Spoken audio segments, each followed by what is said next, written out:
नमस्कार सखींनो, संक्रांत आली की आपण काळी साडी नेसतो. पण तुम्हाला माहिती आहे का या दिवशी लाखेचा चुडा का भरला जातो?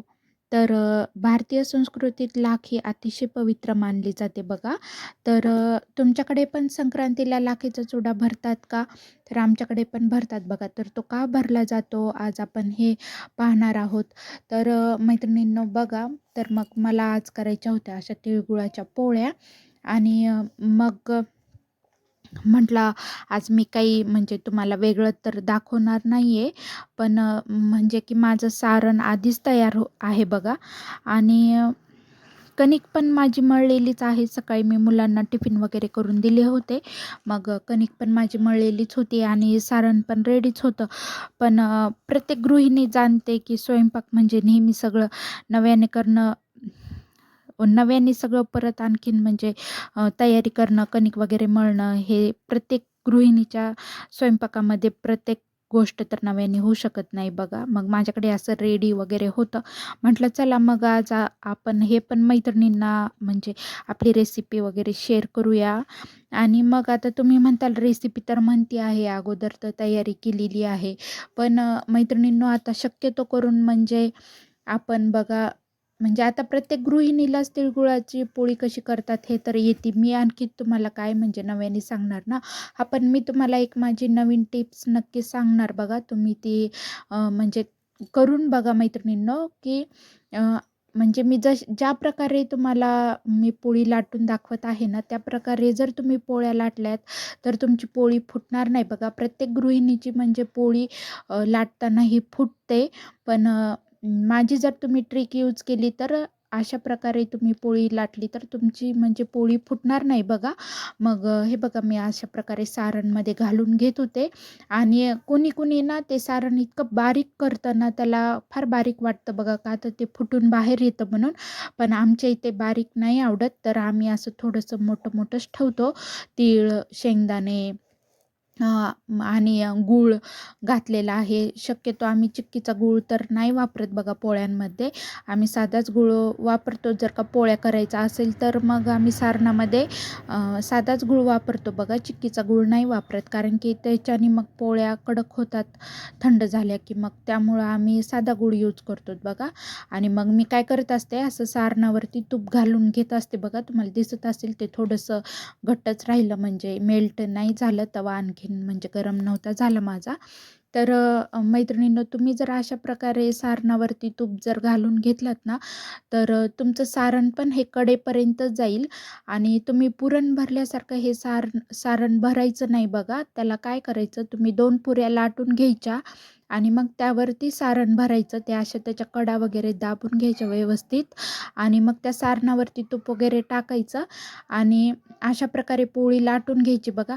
ही तुम्ही जर का पोळी नुसती जरी तुम्ही तोडून खाल्ली तरी पण म्हणजे त्याला तुम्हाला तूप टाकण्याची वगैरे गरज नाही बघा. आता हिवाळ्यामध्ये वगैरे काय असतं, की म्हणजे तूप जर का आपण वरती टाकून टिफिनला वगैरे दिलं, तर मग ते घट्ट होऊन बसतं आणि मग टिफिनमध्ये परत इकडं-तिकडं पसरून जातं. मग मी काय करत असते, की ना ते सारणावरच तूप टाकत असते बघा. म्हणजे की ते मध्ये पूर्ण पोळीला पण लागून जातं आणि ते घट्ट पण होत नाही. तर तुम्ही माझी ही टिप नक्की यूज करून बघा मैत्रिणींनो. आणि कशी झाली आहे पोळी मला हे तुम्ही म्हणजे कमेंट बॉक्समध्ये नक्की सांगा. तर मग हे बघा कसं छान असं कडेपर्यंत सारण गेलेलं होतं. आणि मग आता मी त्याला छान असं भाजून पण घेणार होते बघा. आणि मग मी सकाळी मुलांना पण म्हणजे असंच टिफिनला पण म्हणजे तिळगुळाच्या पोळ्या वगैरे करून दिल्या होत्या. मी तीळ थोडेसे 1 वाटी, अर्धी वाटी शेंगदाणे आणि गूळ टाकलेला आहे बघा त्यामध्ये. आणि अशा प्रकारे मग मी ते सारण करून ठेवलं होतं कालच. तर म्हणजे मला तरी काय वाटतं, की नेहमी म्हणजे सगळं काही आपण नवीन नवीन करणं, नवीन दाखवणं, तर ते काही वेगळं नसतं बघा. तर जे काही आहे त्यातच म्हणजे आपलं प्रेम ओतणं, असं तरी मला वाटतं बघा. म्हणजे तिळगुळाची पोळी आता आपण काही सगळं प्रत्येक वेळेस नवीन-नवीन सारण करत बसत नाही. आणि मग म्हटलं अशी सणाची तयारी आपण अगोदरच म्हणजे थोडीशी करून ठेवतो आणि घरामध्ये आता सण म्हटलं की म्हणजे एक सणाची आपल्याला वेगळीच म्हणजे ऊब लागते बघा घरामध्ये आणि एक वेगळंच आपण लगबगीनं म्हणजे सुरू होतो तयारीला वगैरे आणि त्यात परत आता तर गोडवा म्हणजे सणांसाठी सणाचा गोडवा म्हटलं की तर काय मग तिळगुळाचा गोडवा हा माणसांसाठीच आपल्या माणसांसाठीच म्हणजे एक प्रकारचा गोडवा असतो बघा आणि आपलं मन हे देखील असतं. तर हा व्हिडिओ तुम्ही शेवटपर्यंत नक्की बघा कारण की तो माझ्यासारखेच प्रत्येक गृहिणीचा आहे आणि गृहिणीचं आयुष्य असंच असतं ना, की वेळ वाचवायचा पण चवीत बदल होऊ द्यायचा नाही. तर मग मैत्रिणींनो बघा म्हणजे की मी तुम्हाला सुरुवातीला सांगितल्याप्रमाणे मला तुम्हाला म्हणजे आज सांगायचं होतं, की आपण लाखेचा चुडा हा संक्रांतीच्या दिवशी म्हणजे का घालावा असा प्रत्येक म्हणजे गृहिणीला प्रश्न पडतो बघा. तर त्याचं एक असं विशिष्ट महत्त्व आहे, की म्हणजे भारतीय संस्कृतीत लाख ही अतिशय म्हणजे पवित्र मानली जाते. कारण की म्हणजे लग्नानंतर सौभाग्यवती स्त्रीने लाखेच्या बांगड्या घालणे हे तिच्या अखंड सौभाग्याचे आणि समृद्धीचे प्रतीक मानले जाते. कारण की सांस्कृतिक काळात अ, अ, म्हणजे सांस्कृतिक काळानुसार जेव्हा वातावरणामध्ये बदल होत असतो बघा, असे मानले जाते की लाखेमध्ये नकारात्मकता, ऊर्जा शोषून घेण्याची क्षमता असते आणि ती परिधान केल्याने स्त्रीच्या भोवती संरक्षणात्मक एक कवच निर्माण होते बघा. आणि म्हणजे की लाख ही केवळ सौंदर्यासाठी नाही तर ती आपल्या आरोग्यासाठी आणि संस्कृतीसाठी सुद्धा महत्त्वाची आहे. ती उष्णता शोषून घेते आणि सकारात्मकता टिकून ठेवते आणि त्यातनं परत आता म्हणजे हिवाळ्याचे दिवस वगैरे असतात तर मग आपली त्वचा वगैरे कोरडी पडते बघा. तर असं म्हणतात की लाख घातल्याने म्हणजे अंगावरती म्हणजे जो आपल्याला हिवाळ्यामुळे कोरडेपणा वगैरे आलेला असतो, तर लाख घातल्याने एक उष्णता निर्माण होते बघा आपल्या शरीरामध्ये आणि लाख ज्याप्रमाणे आपण गरम करतो आणि त्यानंतर ती वितळल्यानंतर कडक होते बघा, तसंच आपलं सौभाग्यही कडक कडक राहते आणि मग त्यामुळे म्हणतात की संक्रांतीच्या दिवशी सौभाग्याच्या लेण्यामध्ये हा पण एक लेणं म्हणजे काचेच्या बांगड्यांसोबत आपण ह्या पण बांगड्या घातल्या पाहिजेत लाखेच्या वगैरे. पहिले राजा महाराजांच्या काळामध्ये पण बघा लाखेचा वापर खूप करत होते. तर ते म्हणजे त्यांचं सौभाग्य असं किती म्हणजे त्या पहिलेच्या काळातल्या स्त्रियांचं म्हणजे टिकून राहायचं बघा आणि त्या किती अशा भरभरून दिसायच्या, की त्यांचे हात वगैरे आपण बघितले, की गळ्यामध्ये पाहिलं, की आताच्या म्हणजे तुमच्या माझ्यासारख्या आताच्या गृहिणी ज्या आहेत, त्या असं जास्त म्हणजे हातामध्ये वगैरे बांगड्या घालून म्हणा किंवा आणखीन काही त्यांना म्हणजे असं काम वगैरे करणं होत नाही बघा आणि म्हणून त्या असं रोज काही साज-शृंगार करून बसत नाहीत. तर एका विशिष्ट वेळी, विशिष्ट सणालाच म्हणजे त्या साज-शृंगार वगैरे करतात बघा आणि मग तोच एक सर्वात महत्त्वाचा साज-शृंगार करण्याचा दिवस म्हणजे प्रत्येक गृहिणीच्या आयुष्यातला तो म्हणजे संक्रांत असते बघा. त्या दिवशी कोणती अशी गृहिणी नसते, की ती म्हणजे रेडी होत नाही किंवा सगळं भरभरून सगळं ती अंगावरती घालते बघा.